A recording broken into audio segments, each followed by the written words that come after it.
जोहार, नमस्कार। पिछले क्लास में हम लोग झारखंड का आर्ट एंड कल्चर स्टार्ट किए थे।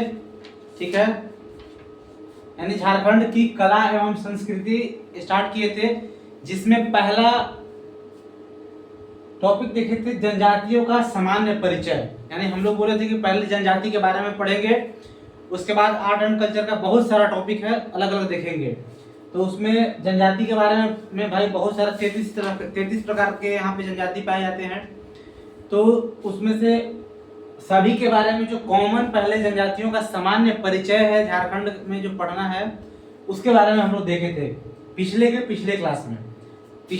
यानी कल जो हम लोग क्लास किए थे वो इससे अलग था।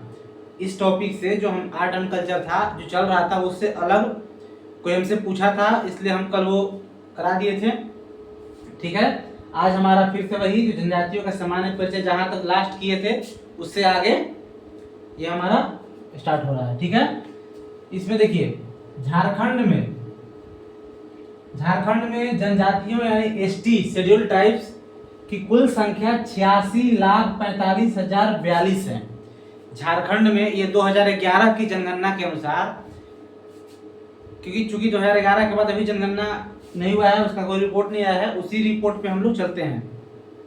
तो 2011 की जनगणना के अनुसार झारखंड में एसटी की कुल आबादी यानी जनजातियों अनुसूचित जनजाति की कुल आबादी या ऐसे कहें तो आदिवासी की कुल आबादी 86,45,042 है। जो राज्य की टोटल जनसंख्या, राज्य की जो ओवरऑल जो जनसंख्या है, ओवरऑल जनसंख्या का 26.2% एसटी है। अगर आपसे प्रतिशत में पूछे, ये सब क्वेश्चन आता है एग्जाम में, ये सब जो क्वेश्चन है डाटा का वो आता ही आता है। अगर आपसे प्रतिशत में पूछे तो राज्य का कुल जनसंख्या का 26.2%, 26.2% एसटी की जनसंख्या प्रतिशत है। और अगर संख्या में पूछे तो 86,45,042 है। ठीक है, वही हम कल बताए थे कि 25 प्रमुख जनजाति की हैं तो 8 आदिम जनजाति भी हैं। ठीक है, तो आदिम जनजाति की जो कुल संख्या है वो 1,92,425 है। 1,92,425 है, जो राज्य की कुल जनसंख्या का, सभी जनसंख्या का 0.72% इनकी आबादी है। ठीक है, एसटी की टोटल आबादी का 91% गांव में, 9% शहर में। जितने भी हमारे झारखंड में जो 86,45,042 एसटी हैं, अनुसूचित जनजाति हैं, इनका 91% निकालिएगा तो वो गांव में रहते हैं, और शेष बचा जो 9% इनका है वो शहर में रहते हैं। यानी कि 86,45,042 का 9% शहर में रहते हैं, और इसी 86,45,042 का 91% गांव में रहते हैं। यानी कि लगभग ऑलमोस्ट गांव में अधिक संख्या में जनजाति रहते हैं। ठीक है, झारखंड में इनकी जो सामाजिक व्यवस्था है वो पितृसत्तात्मक है। पितृसत्तात्मक इनकी सामाजिक व्यवस्था है, यानी पिता के वंश के अकॉर्डिंग चलता है। ठीक है, लिंग भेद की इजाजत, लिंग भेद का परमिशन नहीं है, लिंग भेद पे सख्त कार्रवाई है जनजातियों में। एसटी यानी अनुसूचित जनजाति शेड्यूल ट्राइब्स में विभिन्न गोत्र पाए जाते हैं। आप देखिएगा 33 जनजाति हैं, तो सब जनजाति में विभिन्न गोत्र पाए जाते हैं। जैसे कुछ हैं जिसमें गोत्र नहीं है, जैसे पहाड़िया जनजाति में गोत्र की व्यवस्था नहीं है। ठीक है, तो वो सब हम लोग जब डिटेल में पढ़ेंगे तो देखेंगे कि किस में गोत्र की व्यवस्था नहीं है, लेकिन लगभग 1-2 को छोड़ दिया जाए तो सभी में गोत्र की व्यवस्था है। तो सब जनजातियों का, जैसे संथाल जनजाति लिया जाए, संथाल जनजाति अगर लीजिएगा तो उसमें 14 गोत्र पाया जाता है। आगे देखेंगे इसमें आपका जो आप टाइटल होता है ना, गोत्र मतलब कैसे, जो जनजातियों का टाइटल होता है लास्ट में, जैसे कि सोरेन, मुर्मू, ठीक है, मुंडा, ये सब जो है, मुंडा छोड़ दीजिए, मुंडा एक जनजाति है, सॉरी। जैसे संथाल में लीजिएगा सोरेन, मुर्मू, ठीक है, ये आपका 2 क्या हुआ, गोत्र हुआ, ये आपका गोत्र हुआ। संथाल जनजाति है, संथाल जनजाति है, और उसके अंदर जो सोरेन, मुर्मू है वो गोत्र पाया जाता है। ठीक है, यानी कि प्रत्येक जनजाति में गोत्र की व्यवस्था पाया जाता है, ठीक है। एसटी में समगोत्रीय विवाह निषिद्ध है, यानी कि समान गोत्र में विवाह नहीं होता है, ठीक है। उनका जो समान गोत्र है उसमें शादी विवाह नहीं होता है। जैसे समान जनजाति में शादी विवाह होगा, संथाल का शादी विवाह संथाल जनजाति में होगा, लेकिन उसमें जो गोत्र की व्यवस्था है वो समान गोत्र में नहीं होगा। जैसे कि सोरेन और मुर्मू दो गोत्र है, ठीक है। एग्जाम्पल देखिए, संथाल जनजाति में सोरेन मुर्मू और भी है, दो लिए हैं सोरेन और मुर्मू का। तो सोरेन का सोरेन विवाह नहीं होगा। ये गोत्र अलग अलग हैं लेकिन दोनों एक ही जनजाति में आते हैं, एक ही जनजाति समूह में आते हैं। संथाल जनजाति में दोनों हैं, सोरेन भी संथाल जनजाति का है, मुर्मू भी संथाल जनजाति का है, बस ये गोत्र है अलग। हम लोग आगे इसको बढ़िया से देखेंगे कि ये गोत्र अलग अलग हैं लेकिन दोनों संथाल जनजाति के ही हैं। तो कह रहा है कि समान गोत्र में विवाह नहीं होगा, यानी कि सोरेन का सोरेन में विवाह नहीं होगा, ठीक है। वो आपस में भाई बहन होंगे। सोरेन का विवाह कहाँ होगा? मुर्मू में हो जाएगा। सोरेन का विवाह यानी कि समान जनजातीय हुआ, संथाल का संथाले में हो गया, लेकिन समान गोत्र नहीं हुआ, अलग गोत्र में होगा, ठीक है। समान गोत्र में भाई बहन हो जाते हैं, यानी सोरेन का विवाह मुर्मू में हो सकता है या कोई और इसी संथाल में जो गोत्र है उसमें हो सकता है, लेकिन मुर्मू का मुर्मू में नहीं होगा और सोरेन का सोरेन में नहीं होगा, ठीक है। एसटी में यानी अनुसूचित जनजाति में जो विवाह होता है, शादी विवाह होता है, वो पुजारी द्वारा कराया जाता है, जिन्हें अलग अलग जनजाति में अलग अलग नाम से जाना जाता है, ठीक है। अलग अलग जनजातियों का पुजारी को जो मतलब धार्मिक कार्य कराते हैं। आप जनजाति में दो प्रमुख देखिएगा, एक धार्मिक प्रमुख जो पूजा पाठ शादी विवाह सब कुछ का विधि बताएंगे, मरने वरने का जो भी होता है, ठीक है। और दूसरा होता है ग्राम प्रधान, हर जनजाति में ग्राम प्रधान और पुरोहित यानी कि धार्मिक प्रधान, ठीक है।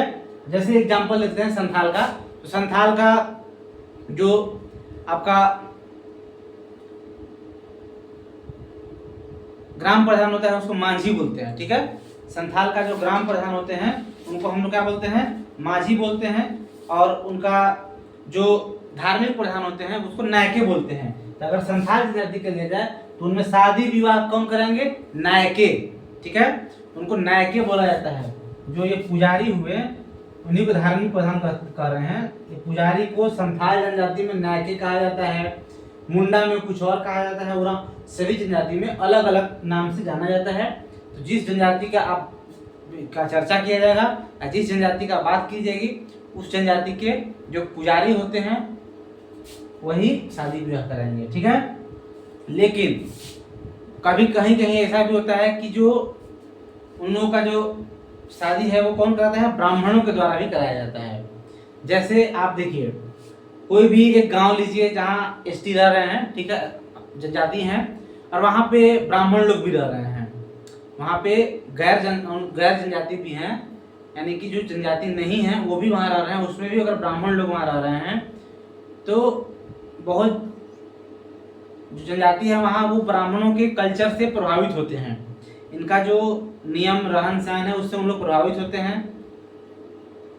तो उन लोग इन ब्राह्मण से भी कहीं कहीं पूजा पाठ का काम, शादी विवाह का काम करवाते हैं, ठीक है। लेकिन ये रेयर केस में अधिकतम देखा जाता है कि जो जनजातियों का जो शादी विवाह होता है, पुजारी का काम होता है, वो उसी अपने जनजाति का एक धार्मिक प्रधान होते हैं, हर जनजाति के वही कराते हैं, ठीक है। आगे देखिए,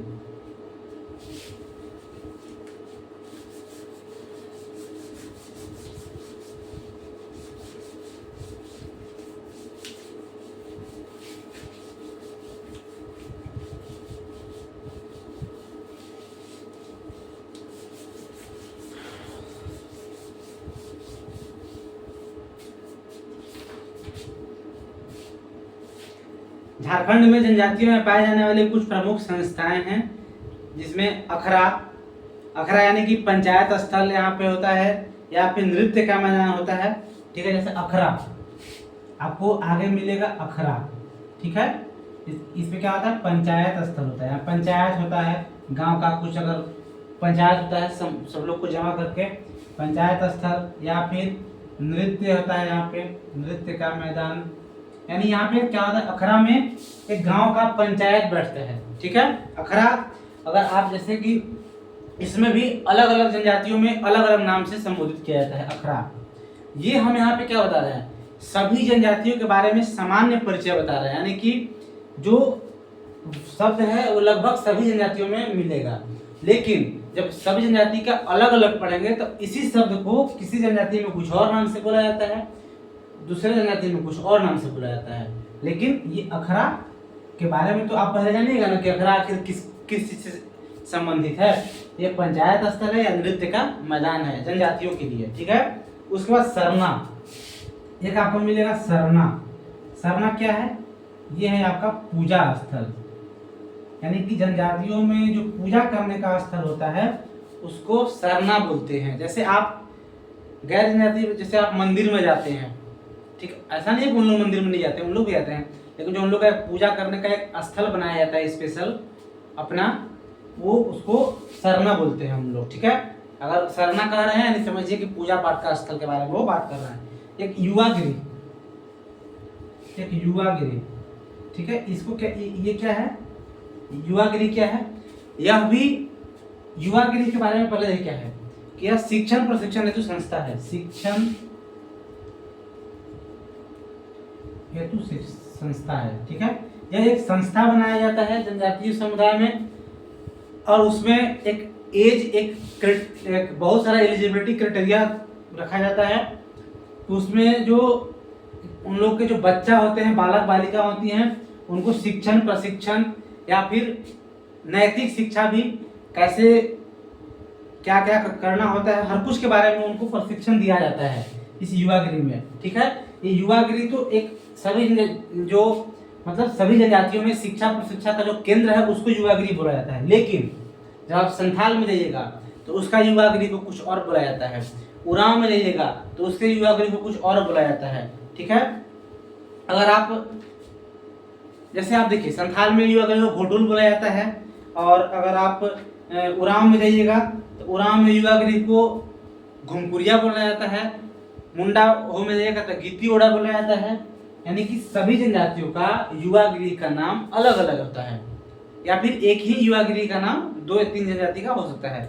लेकिन संथाल में घोटुल, उरांव में घुमकुरिया, मुंडा हो में गीती ओड़ा, ये सब युवागिरी का नाम अपने जनजाति में अपने अकॉर्डिंग अपना नाम रखे हैं। लेकिन बेसिकली आपको ये जानना है, जैसे अब हम संथाल का पढ़ रहे हैं, वहाँ युवागिरी का नाम नहीं है, तो आपको ये समझ में आना चाहिए यहाँ से युवागिरी यानी कि इसका इस जनजाति का शिक्षा संस्थान का केंद्र है। सरना का नाम नहीं है, पूजा स्थल है। अखरा का नाम नहीं है तो पंचायत स्थल है। भले उसमें युवागिरी को हम घोटुल कर रहे हैं, लेकिन आपको युवागिरी सुनते समझ में आना चाहिए कि शिक्षा प्रशिक्षा का केंद्र है, ठीक है। उसके बाद देखिए जनजातियों की प्राचीन धर्म सरना है, जिसे प्रकृति पूजा किए थे। जनजातियों का धर्म जो है, इनका धर्म क्या है, प्राचीन धर्म सरना धर्म, ये सरना धर्म को मानते हैं, ठीक है। सरना धर्म जे इसका मतलब क्या होता है कि सरना धर्म को मानने वाला जो है वो प्रकृति की पूजा करती हैं। ये प्रकृति की पूजा करते हैं, प्रकृति की पूजा करते हैं। पेड़ पौधा पहाड़, इनकी देवता को भी देखिएगा, पहाड़ को देवता बना के पूजा करते हैं, पेड़ पौधे को पर्व त्योहार के रूप में बना के पूजा करते हैं, ठीक है। ये यानी प्रकृति की पूजा करते हैं। इनका धर्म जो है सरना धर्म है, ठीक है। जनजातियों के पर्व त्योहार जो है सामान्यतः कृषि एवं प्रकृति, इनका जो पर्व त्योहार भी है, पर्व भी इनका कृषि से रिलेटेड रहेगा या फिर पेड़ पौधों से रहता है, पेड़ पौधों से, ठीक है। कृषि से रिलेटेड रहता है, पेड़ पौधे से संबंधित है, यानी प्राकृतिक से रिलेटेड। अगर देखा जाए अभी पहले से ही अभी भी अगर प्राकृतिक को कोई बहुत ज्यादा संरक्षण देता है या कोई उसको मतलब पूजा करना मतलब क्या है, संरक्षण है उनका। अगर कोई अभी दे रहा है तो वो है जनजाति, ठीक है। वो जनजाति जो है वो अभी भी प्राकृतिक की संरक्षण अच्छे से करते हैं, ठीक है। उसके बाद देखिए झारखंड की अधिकांश जनजातियों के प्रमुख देवता सूर्य हैं। इनके ये देवता किसको मानते हैं, सबसे जो आप हर एक जनजाति में आप देखिएगा एक प्रमुख देवता, उसके बाद देखिएगा ग्राम देवता, कुल देवता, 3-4 प्रकार के देवता होते हैं। तो प्रमुख देवता जो हैं वो लगभग सभी के सूर्य हैं। लगभग सभी लोग अपना प्रमुख देवता जो जनजातीय समुदाय के लोग हैं, सभी जनजाति में 33 में से लगभग ऑलमोस्ट जनजाति जो हैं वो अपने सूर्य देवता को ही अपने प्रमुख देवता मानते हैं। ठीक है। अब उसमें भी सूर्य नहीं कहते हैं उन लोग, अब अलग अलग जनजाति, जैसे संथाल में सिंह-बोंगा कहते हैं प्रमुख देवता को। क्या बोलते हैं? सिंह-बोंगा। सिंह-बोंगा किसको बोलते हैं? सूर्य को ही मानते हैं, लेकिन नाम सूर्य ना बोल करके अलग नाम बोलते हैं, सिंह-बोंगा बोलते हैं। ठीक है। आप जैसे उसके बाद आप देखिएगा संथाल का हो गया, सिंह-बोंगा। ठीक है। उसके बाद अगर आप नेक्स्ट अगर देखिएगा उरांव जनजाति का भी देखिएगा तो लगभग हर किसी का सूर्य धर्मेश, उरांव जनजाति में क्या होता है? धर्मेश बोलते हैं। ठीक है। मतलब लगभग आप देखिएगा सबका सूर्य है प्रमुख देवता, और उसमें भी सिंह-बोंगा मैक्सिमम लोग जो हैं वो प्रमुख देवता को सिंह-बोंगा ही बोलते हैं। ठीक है। लेकिन अलग अलग जनजाति में कहीं कहीं चेंज भी है। हर कोई अपना मतलब प्रमुख देवता को सिंह-बोंगा ही नहीं बोलता है। ठीक है। जब हम डिटेल में जैसे अलग अलग जनजाति का पढ़ेंगे तो हम अभी बता रहे हैं आपको, हम पूरा लेंदी में नहीं बताएंगे सब जनजाति के बारे में। हर जनजाति के बारे में उसका बेसिक कल्चर, कहाँ से आए हैं, क्या उनका रहन सहन है, ये उनका प्रमुख देवता, प्रमुख गांव प्रधान, धार्मिक प्रधान, जो मेन एग्जाम के पॉइंट ऑफ व्यू से जो इम्पोर्टेंट है, जो पूछता है वही बताएंगे, हम अधिक नहीं बताएंगे उसमें। ठीक है। अगर अधिक पढ़ना होगा तो आप उसके बाद उसमें आप सेल्फ स्टडी भी कर सकते हैं, करना ही पड़ता है। आगे देखिए, जनजातीय समाज में यानी एसटी समाज में मरने के बाद, मृत्यु के बाद शव को दफनाया भी जाता है, जलाया भी जाता है। ठीक है। यानी दोनों की प्रथा प्रचलित है। इसमें उरांव में शव को अनिवार्यतः दफनाया जाता है। जो उरांव जनजाति के लोग हैं उसमें शव को दफनाया जाता है। ठीक है। लेकिन बहुत सारा ऐसे और भी जनजाति हैं जिसमें जलाया भी जाता है। ठीक है। लगभग जो ईसाई वाले धर्म यानी क्रिश्चियन धर्म से जो प्रभावित हैं वो उनको देखिएगा वो दफनाते ही हैं। ठीक है। जहां दफनाया जाता है उसको मसना स्थल कहते हैं। इससे आगे हम लोग पढ़ेंगे सबका दफनाने का, अलग अलग जनजाति का शव को दफनाने का, जलाने का स्थल को क्या बोला जाता है, उस स्थल का भी नाम अलग अलग होता है, वो सब पढ़ना पड़ेगा। यानी कि ये जो जनजाति को आप इग्नोर नहीं कर सकते हैं। अगर आप झारखंड की तैयारी कर रहे हैं तो जनजाति को इग्नोर नहीं कर सकते हैं, क्योंकि इसी पे तो पूरा झारखंड है, इसी पे पूरा झारखंड पढ़ना है। ठीक है। जनजाति पढ़िएगा, उसके बाद फिर इतिहास पढ़िएगा तो उसमें भी आधा जनजातियों का विद्रोही कवर कर लेता है। सब में जनजाति पढ़ना है आपको। ठीक है। झारखंड की जनजातियों का प्रमुख आर्थिक क्रियाकलाप क्या है? कृषि। इनका प्रमुख क्रियाकलाप क्या है? एसटी का प्रमुख कृषि पे आधारित है, प्रमुख रूप से कृषि पे आधारित है। इसके अतिरिक्त भी अपने जीवन का पालन करने के लिए पशुपालन, पशुओं का शिकार, वन उत्पादों का संग्रह, शिल्पकारी का कार्य करना, मजदूरी करना, यानी कि ये मजदूरी भी करते हैं गांव से बाहर निकल करके। कृषि प्रमुख तो इनका कृषि है, उसके अतिरिक्त बोल रहे हैं। आपसे पूछे कि झारखंड की जनजाति किस पे डिपेंड है, तो कृषि पर डिपेंड है, लेकिन इसके अतिरिक्त वो पशुपालन भी करते हैं, पशुओं का शिकार पे भी अपना जीविकोपार्जन के लिए पशु का शिकार भी करते हैं, वन उत्पादों का संग्रह भी करते हैं, और शिल्पकारी कार्य भी करते हैं, मजदूरी भी करते हैं। ठीक है। उसके बाद देखिए, वस्तुओं और सेवाओं की खरीद बिक्री यहाँ की जनजातियों में हाट का महत्वपूर्ण स्थान है। मतलब जहाँ वस्तुओं का क्रय विक्रय होता है, बाजार लगता है, इनमें उसको हाट कहा जाता है। ठीक है। बाजार वाला स्थल को इन लोग में हाट कहते हैं। हाट। लगभग हमारा जो जनजातियों का सामान्य परिचय था वो कंप्लीट हो गया। एक शादी विवाह के बारे में है, तो कहिएगा तो अलग से सब शादी विवाह बता देंगे, या फिर सभी जनजातियों का पढ़ेंगे तो सब जनजाति में भी विवाह है।